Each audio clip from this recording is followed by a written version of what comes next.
자, 한솔아, 오늘은 두 번째 설명하는 글, 관계는 첫인상부터 시작된다. 자, 이거에 대해서 볼 거야. 자, 일단 우리가 설명하는 글을 읽고 있지. 그렇기 때문에 제목부터 봤을 때 뭐에 대해서 얘기할까?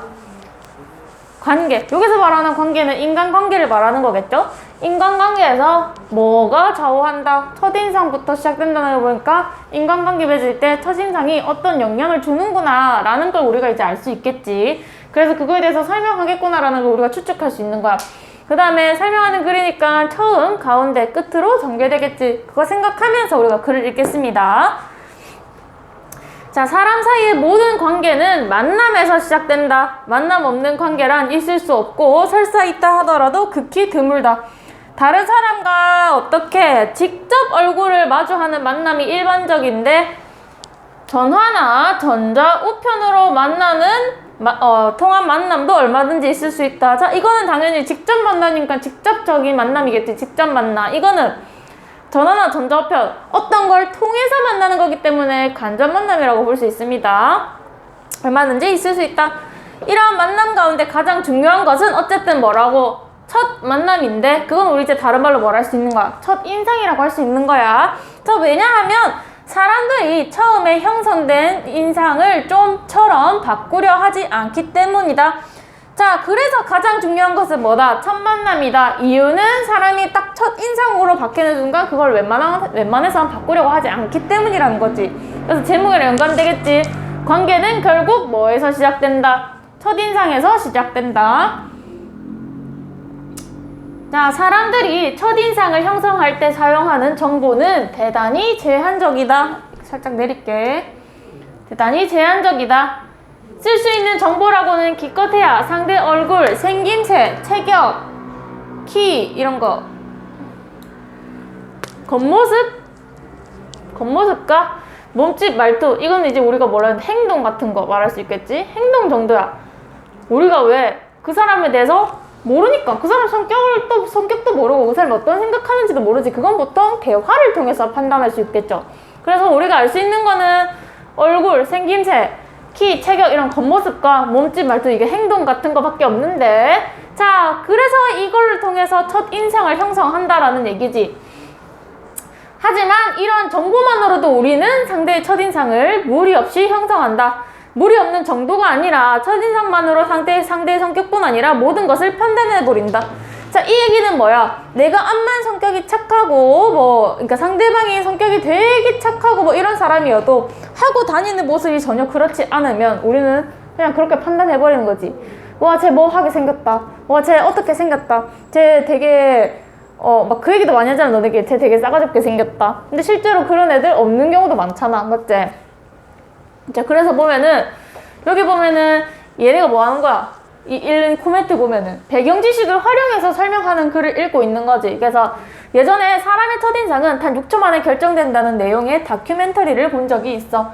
이 글도 사람들이 다른 사람의 첫인상을 쉽게 결정한다는 내용일까 하면서 우리가 배경 지식 바탕으로 이 글도 이런 거 아닐까 하면서 예측해보는 거지.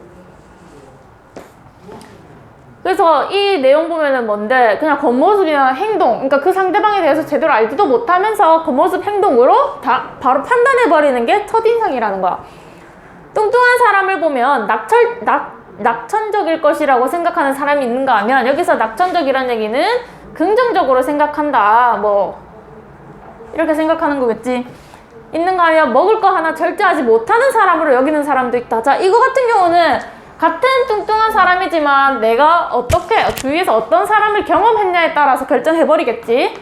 마찬가지로 마른 사람을 보고 지적이고 예리한 성격일 것이라고 생각하는 사람이 있다 하면 자, 얼마나 예민하면 저렇게 살이 찌지 않았냐면서 날카로운 성격으로 단정해버리는 사람도 있다. 사람들은 이처럼 어떻게 자기 경험과 지식을 잣대로 상대의 첫인상을 결정해버린다. 자, 내가 이때까지 경험했던 거 플러스 내가 알고 있던 책 읽었던 내용 중에 마른 사람은 좀 예민하고 까칠하다 이런 마인드가 이런 생각이 있어. 그러면 나는 마른 사람 보면 어떤 생각을 하는 거야? 저 사람 되게 예민하고 까칠할 수도 있겠다 라고 첫인상으로 판단해버리는 거지. 근데 거기서 진짜 저 사람이 예민하고 까칠한 거야? 아니고 뭐만 보고 겉모습 우리가 판단할 수 있는 이걸 보고도 한눈에 판단해버린다는 거지. 그 첫인상으로. 우와. 사람들은 왜 극히 제한된 정보로 형성된 첫인상을 바꾸려고 하지 않을까? 심지어 상대방에 대한 구체적인 정보 아니잖아요. 겉모습으로 보고 그 다음에 내 배경 지식 활용해서 그냥 적용해버린 거잖아. 맞지? 근데 쉽게 바꾸려고 하지 않는 것까지도 플러스지. 사람들은 왜 극히 제한된 정보로 형성된 첫인상을 바꾸려고 하지 않을까? 여기에는 여러 가지 원인이 있겠지만 가장 중요한 원인은 우리들 마음속에 있는 뭐 때문이다. 가설 검증 바이어스 때문이다. 자, 배경 지식 활용해봐. 우리 이런 거 들어본 적 있어? 들어본 적 없어. 자, 그러면 우리가 추측해볼 수는 있겠지. 여기 뭐래? 바이어스가 편견이라는 뜻이니까 가설 검증 바이어스는 어떤 가설을 검증할 때 편견이 들어가는 현상을 말하는 것 같군 하면서 이거에 대해서 알고 있으니까 이걸 대해서 그러니까 다 합쳐서 판단을 해버리는 거지. 뭐를 통해? 문맥 플러스 배경 지식을 통해서 낱말의 뜻을 예측해본다고 보면 돼. 자, 첫인상이 형성되고 난 다음에 사람들은 자신이 판단이 옳다는 것을 증명하는 정보만 선택적으로 받아들이고 자신이 내린 판단에 들어맞지 않은 정보는 무시하거나 쉽게 잊어버린다. 여기까지. 이거는 가설 검증 바이어스의 개념이라고 돼 있어. 자, 예를 들어보자. 아까 내가 또 얘기했지. 마른 사람은 예민하고 까칠해. 내 주변 사람들은 다 그랬고 내가 책에서도 읽었어. 그럼 나는 마른 사람 보고 무슨 생각하는 거야? 예민하고 까칠하다라고 일단 판단해버리지. 제가 막상 같이 겪었는데 저 사람이 평소엔 별로 안 예민해. 나는 근데 그런 거 개의치 않아 해. 근데 딱 한 번 예민할 때 역시 저 사람은 예민하고 까칠하다. 이렇게 판단해버린다는 거지. 한마디로 내 판단이 옳다라는 저 예민한 모습 잠깐 보여준 그거는 받아들이고 그 전에 뭐 웬만한 거 다 받아들이고 성격 좋게 다니는 그런 모습들은 내가 무시하거나 쉽게 잊어버리는 거야. 그래서 걔는 내 말 맞다 이가 예민하다 이가 이렇게 넘겨버리는 게 첫인상이라는 거지. 그건 뭐 때문이다? 가설 검증 바이어스다. 한마디로 가설 검증할 때 편견이 들어간다. 나는 이미 마른 사람은 까칠하고 예민하다라는 편견을 가지고 있기 때문에 그걸 확신시켜버리는 게 가설 검증 바이어스다. 자, 뚱뚱한 사람은 절제력이 부족하다고 생각하는 사람은 뚱뚱한 사람의 여러 행동 중에서 자기 생각에 부합하는 것만 기억하고 나머지는 아예 뭐 해버린다? 무시해버린다. 왜? 뭐가 들었기 때문에? 편견이 들어갔기 때문에. 이 사람은 이러한 과정을 거듭하면서 자기의 생각이 옳다고 제멋대로 확신해버린다. 마찬가지 뭐가 들어갔기 때문에? 편견이 들어가기 때문에. 이러한 현상을 사회심리학에서는 가설검증 바이어스라고 부른다. 자, 그럼 이 글쓴이는 가설검증 바이어스에 대해서 어떤 측면으로 생각하고 있어? 부정적인 측면으로 보고 있지. 그 이유는 뭐야? 무시해버린다. 지멋대로 확신해버린다. 긍정적인 측면으로 말하는 건 절대 아니죠. 그래서 보면은 아예 무시해버린다, 확신해버린다 같이 그런 표현을 사용하는 거 보니까 글쓴이는 편견이 들어간 가설검증 바이어스를 되게 부정적으로 생각하는 것 같다 라고 우리는 생각할 수가 있겠죠.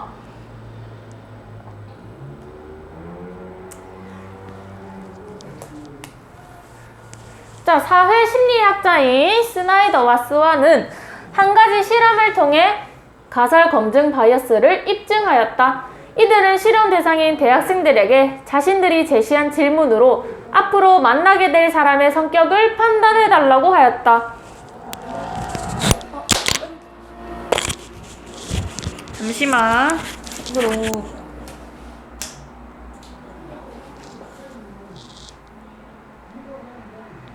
이게 더 잘 보이겠다. 자, 어떤 실험이었어? 앞으로 만나게 될 사람들을 뭐 해달라? 성격을 판단해달라 라고 제시했지. 자, 그러고 나서 이들은 내향적인 성격을 증명하는 질문과 외향적인 성격을 증명하는 질문 26개를 대학생들에게 보여주었다. 자, 성격, 어떤 성격을 판단해달라고 했어? 내향적인 성격과 외향적인 성격을 판단해달라고 주문해줬어. 실험을 했어. 자, 그런 다음 어떤 사람을 만났을 때 그 사람의 성격을 판단하는 데 도움이 될 것 같은 질문 12개를 자신들이 제시한 26개의 질문 중에서 선택하라고 했다. 일반적으로 사람의 성격을 파악하기 위해서는 다양한 질문을 선택하기 마련이다. 하지만 실험 결과 대부분 그 사람의 성격이 외향적인가 내향적인가를 먼저 판단한 다음 그것을 뒷받침할 수 있는 질문만 선택하였다. 자, 이 얘기는 뭐야? 자, 이렇게 사람들이 있어. 얘네가 실험을 원한 건 뭔데? 이 사람의 성격을 판단해주세요. 외향적인지 내향적인지 판단해주세요. 한 거란 말이야. 그 판단할 때 도움이 되는 질문 26개를 준비했어. 맞지? 거기서 12개의 질문을 통해서 이 사람한테 외향적인 거 내향적인 거 골고루 질문해서 거기에 대해서 외향적이다 내향적이다 라고 답을 만들어 달라는 거였어. 질문을 통해서. 무슨 말인지 알겠지?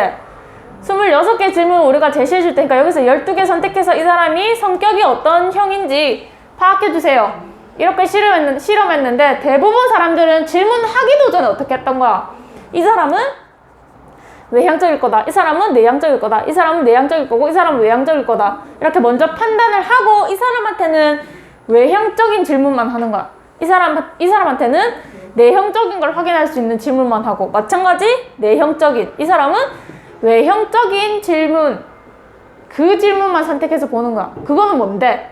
이미 나는 저 사람이 저럴 것이다 라고 생각하고 편견이라는 걸 가지고 질문을 선택해서 넣어준 거죠. 그 내용입니다. 그래서 보면 대학생 대부분 그 사람이 성격이 외향적인가 내향적인가를 먼저 판단한 다음에 그걸 뒷받침할 수 있는 질문만 한 거야. 그럼 또 여기 와서 그것을 뒷받침할 수 있는 질문을 선택한 이유는 자신의 첫인상이 뭐하다는 걸 증명하기 위해서 옳다라는 걸 증명하는 정보만 얘기하는 거야. 아까도 말했지. 자신이 생각하는 그 첫인상을 함부로 바꾸지 않는 이유는 그걸 옳다고 생각하기 때문에 거기에 관한 정보들만 내가 받아들이고 나머지 정보는 무시해버리잖아. 이것도 마찬가지야. 내가 저 사람을 외향적이라고 생각했기 때문에 외향적인 질문만 하는 거야. 왜? 내가 외향적이라고 생각했으니까 그것이 옳은지만 판단하기 위해서. 그래서 뭐가 입증됐다? 가설 검증 바이어스가 한마디로 가설 검증할 때 내 편견이 들어간다라는 그 가설이 입증됐다라는 거야. 그래서 이러한 가설 검증 바이어스는 첫인상뿐만 아니라 우리 생활 전반에 영향을 미치고 있다. 자, 혈액형에 따라 성격을 분류하는 혈액형 성격학이 들어맞는 것처럼 생각하는 주된 근거도 가설 검증 바이어스다. 사람들은 상대의 혈액형에 부합한다고 생각하는 성격이나 행동만을 의도적으로 수집하고 또 그것들을 축적하여 혈액형이 성격과 관련이 있다고 믿는다. 가령 사람들은 A형인 사람의 여러 행동 중 내성적이고 소심하다는 것을 입증할 수 있는 정보만을 받아들인다. A형인 사람이 대범하게 행동하는 것을 보더라도 대수롭지 않게 받아들이고 그것은 곧 기억에서 사라진다. 기억에 남는 것이 내성적이고 소심한 행동뿐이다 보니까 혈액형 성격학이 맞는 것처럼 여기는 것이다. 자, 사실 모든 사람들, 여기서도 진짜 인구가 몇천만 명이잖아. 모든 사람들이 A형, B형, O형, AB형밖에 안 되는데 그거를 혈액형으로 나누면 모든 사람 대부분의 성격이 다 똑같아야겠지. 맞지? A형은 A형끼리 똑같아야 되고 B형은 B형끼리 똑같아야 되고 그래야 되잖아. 근데 그렇지 않은데 그 혈액형이 뭔가 맞다라고 느끼는 이유는 뭐 때문이라고? 그 A형이라는 사람이 대담하게 행동하는 거는 받아들이지 않고 소심하게 행동하는 것만 받아들이다 보니까 아, 저 사람은 A형이니까 소심한가 보다. 한마디로 내가 편견을 가지고 그 사람을 보기 때문에 그 정보만 내가 뭐 하는 거다? 받아들이는 거다. 그래서 이렇게 받아들인 것처럼 여기는 것도 마찬가지 뭐라고? 가설 검증 바이어스인데 이거는 첫인상에만 영향을 끼치는 게 아니라 어디에도 우리 생활 전반에도 영향을 끼친다. 이걸 혈액형 예시로 들어준 거야. 그래서 여기 보면은 이거는 우리 생활에 정말 영향을 미친다 이렇게 했으니까 당연히 그 뒤에 내용은 우리 생활에서 접할 수 있는 사례가 이어질 것 같다. 이렇게 한번 다음 내용을 예측해본 사례고 상황이고 그 다음에 미국의 한 심리학자가 사람의 성격을 나타내는 555 단어를 정리한 적이 있다. 555라는 숫자가 말해주듯이 사람의 성격은 매우 다양하다. 아까도 말했죠. 사람의 성격은 되게 다양합니다. 게다가 사람의 성격이란 상황에 따라 서로 다른 모습으로 나타날 때가 많다. 직장에서는 자상한 모습으로 일관하던 사람이 집에서는 엄한 아버지로 군림하는 것은 드문 일이 아니다. 또한 주변에 사람이 많으면 수줍어 말도 잘 못하던 친구가 친한끼리 모여있을 때는 전혀 다른 모습을 보여주는 경우도 많다. 사람의 성격에는 여러 가지 측면이 있을 수도 있다. 맞지? 근데 그 앞에서 뭐에 대한 얘기했어? 가설 검증 바이어스라는 것 때문에 혈액형별로 사람이 일관성, 그러니까 소심한, A형 소심하다. 이렇게 보는 거는 사실 말이 안 된다는 거지. 왜? 사람의 성격을 나타내는 단어는 이만큼이나 많고, 앞에서는 이렇게 했지만 뒤에서는 이렇고, 상황에 따라서 달라지는 경우도 굉장히 많기 때문에 그렇게 일반화, 뭐라 해야 되지? 획일화처럼 볼 수 없다라는 거지. 이해됐나요? 자, 그래서 첫인상은 여러 측면이 있을 수 있는 상대의 성격을 제한된 정보뿐인 자시의 잣대로 재단하여 마음대로 형성한 것이기 때문에 위험하다. 다른 말로는 보여주는 걸로 사람을 판단하는 것은 굉장히 위험한 얘기라는 거지. 왜? 내가 보여주는 거에서 뭐를 넣어버리기 때문에, 편견이라는 걸 넣어버리기 때문에. 그래서 편견도 굉장히 위험한 겁니다. 자, 이 모두가 가설 검증 바이어스 때문이라는 것은 두말할 필요가 없다. 마찬가지로 이 글쓴이는 바이어스를 어떻게 보고 있어? 안 좋게 보고 있죠. 따라서 우리는 가설 검증 바이어스를 버리고 어떤 관계를 통해, 지속적인 관계를 통해 상대의 실제 모습을 보아야 할 것이다. 자, 한마디로 내가 첫인상이 저 사람이 별로라고 해서 저 사람을 배척하는 게 아니라 두고 보자라는 거지. 지속적으로 관계를 맺으면서 상대 실제 모습을 봐야 하는 게 굉장히 중요하고, 편견 가지고 사람을 보지 말라는 거야. 아시겠네요? 그래서 이 글을 읽은 독자들은 첫인상만으로 사람을 판단하진 않을 것 같다. 왜? 이 글을 읽었을 때 대부분 사람들이 그렇게 하고 글쓴이가 그렇게 하지 말자라고 얘기했으니까. 맞죠? 그래서 글쓴이가 마지막에 당부했지. 뭐 하자? 지속적인 관계를 통해 상대의 실제 모습을 보자. 알겠죠? 그래서 우리도 사실 첫인상으로 사람을 쉽게 판단하는 경우도 많잖아. 그거는 굉장히 위험한 거고, 지속적으로 사람을 관계를 맺으면서 그 사람에 대해서 판단하는 게 굉장히 좋은 방법이죠. 자, 일단 여기서 설명하는 건 주로 뭐였어? 우리가 처음에 설명하는 거는 뭐라고 생각했는데, 관계가 첫인상, 이거에 대해서 얘기했잖아. 근데 결국 이거는 맞아, 이거는 맞는데 결국 여기에 나가서 더 뭐에 대해서 얘기하는 거야? 가설 검증 바이어스에 대한 설명이지. 근데 사실 이게 배경 지식은 없잖아. 우리가 바이어스라는 게 편견이란 건 알 수 있어도 저런 용어는 되게 처음 들어봤잖아. 맞지? 그렇기 때문에 이 글쓴이가 우리를 이해시키기 위해서 어떻게 해줬어? 이거에 대한 예시를 많이 들어줬지. 뚱뚱한 사람, 마른 사람, 뭐 A형 그런 거 예시.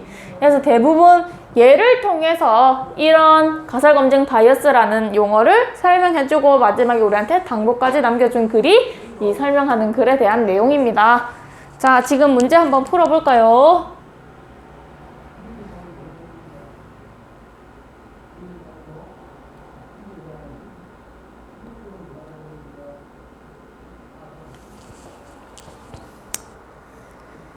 (3분) 뒤에 바로 풀이할 건데 당연히 3분 안에 못 푸는 거 알고 있고 한솔이 네가 잠깐 멈추고 이걸 봤으면 좋겠어. 알겠지? 일단 3분이라는 텀은 여유롭게 줄게.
풀이해볼게.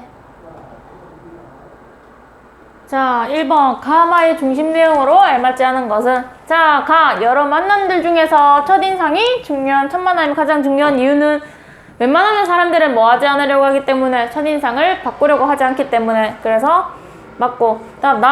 제한적 정보로 첫인상을 형성하는 사람들. 자, 보자. 사람들 첫인상 형성할 때 사용하는 정보는 대단히 제한적이다 라고 나와있네. 자, 그 다음에 뚱뚱한 사람 보면 낙천적이라고 생각할 것 같고, 먹을 거 하나 절제하지 못한 사람을 여기는 사람도 있고, 한마디로 다 뭐를 따라서, 첫인상에 따라서 그걸 결정한다 이런 내용이지. 맞지? 근데 여기 봐봐. 뭐에 따라서? 성격에 따라서 결정된대. 그러면 틀렸네. 자, 그 다음 4번. 사람들이 첫인상을 바꾸려 하지 않는 이유는 뭐 때문이다? 마음속에 있는 가설 검증 바이어스 때문이라고 했지. 편견을 가지고 사람을 바라보면서 내가 생각하듯 내가 첫인상을 옳다고 생각하기 위해서 거기에 부합하는 정보만 내가 받아들이는 거야. 그래서 맞고. 그 다음에 가설 검증 바이어스에 대한 개념. 보면 나오제. 사람들은 자신의 판단이 옳다는 것을 증명하는 정보만 선택적으로 받아들이고 자신이 내린 판단에 들어맞지 않는 정보는 무시하거나 쉽게 잊어버린다 라고 나와있죠. 그래서 답은 3번입니다.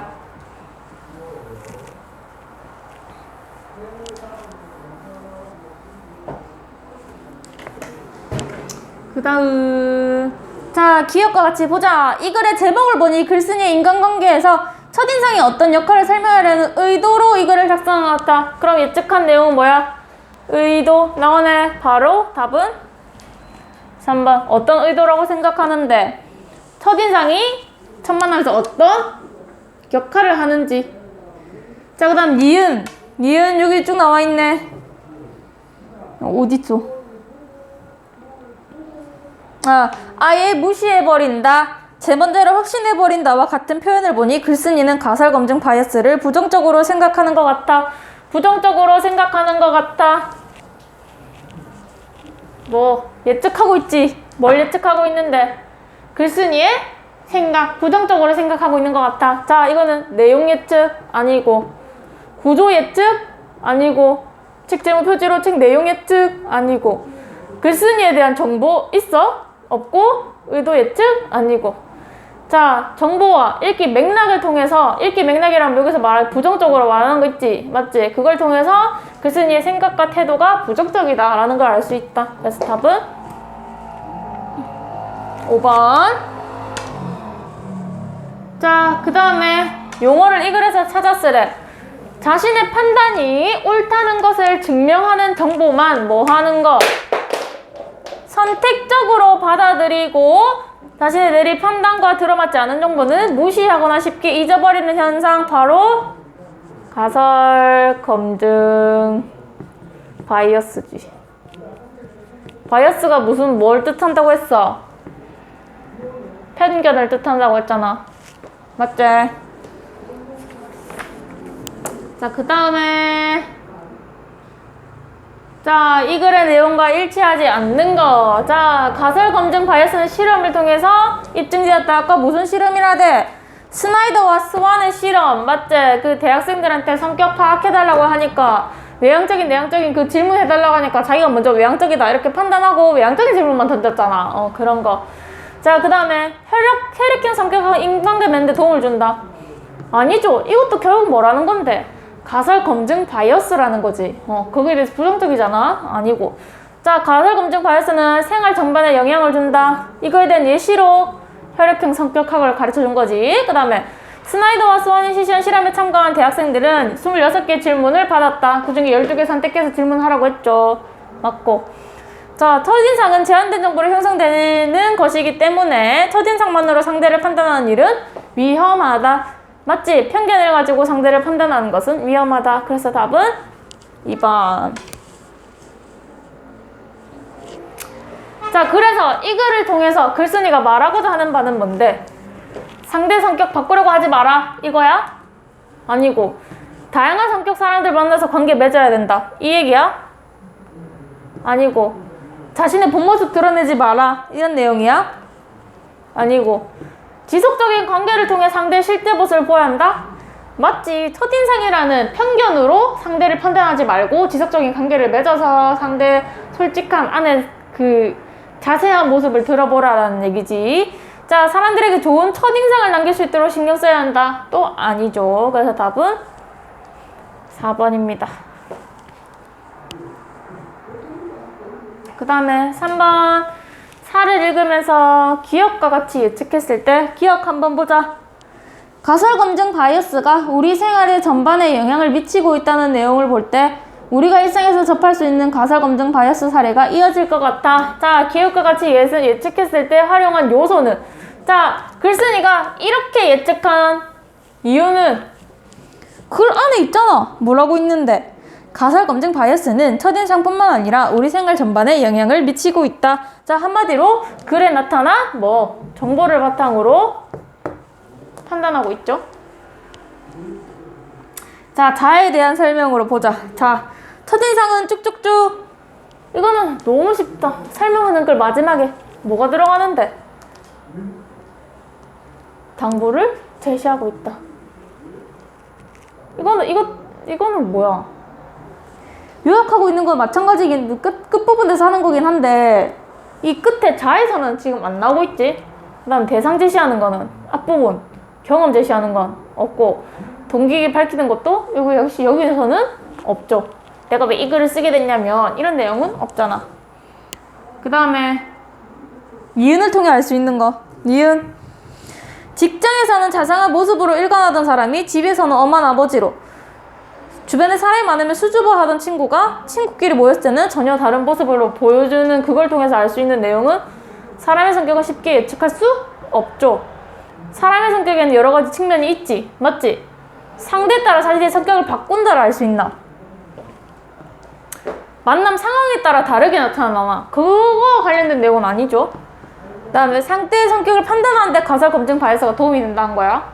아니고. 그래서 답은 2번. 여러 가지 측면이 있는데 우리가 첫인상, 혈액형이나 이런 걸로 판단할 수는 없다라는 내용이지.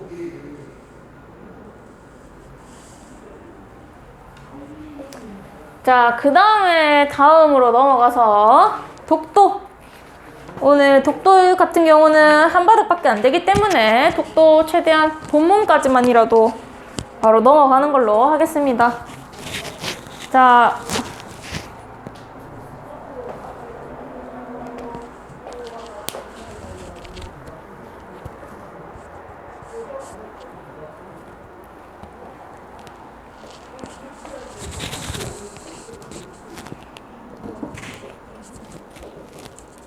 읽어볼게.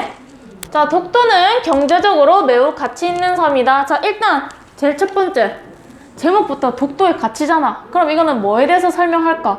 독도의 가치에 대해서 설명하겠지. 처음부터 나오네. 독도는 뭘로 가치 있는 섬이래? 경제적으로 매우 가치 있는 섬이래. 그럼 저 여기서 포함되는 독도의 가치는 뭐야? 경제적이겠죠. 중심 내용이 되겠죠. 독도 주변의 바다는 한류와 난류가 만나는 조경 수역이기 때문에 어류의 먹이인 플랑크톤이 풍부하다. 그래서 겨울과 봄에는 명태어장이, 여름과 가을에는 오징어어장이 형성된다. 이뿐만 아니라 독도 주변에는 엄청난 양의 메탄 하이드레이트가 내장되어 있다. 자, 첫 번째.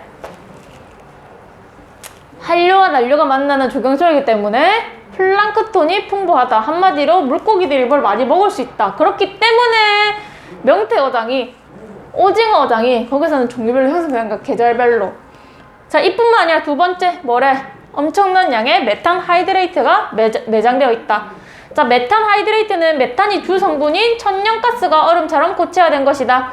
자, 메탄 하이드레이트는 석유를 대체할 수 있는 훌륭한 에너지 자원이기 때문에 이것이 지닌 경제적 가치는 엄청나다. 자, 잠깐 얘기해주면, 지금 버스 같은 거 천연가스로 움직이는 건 알고 있지?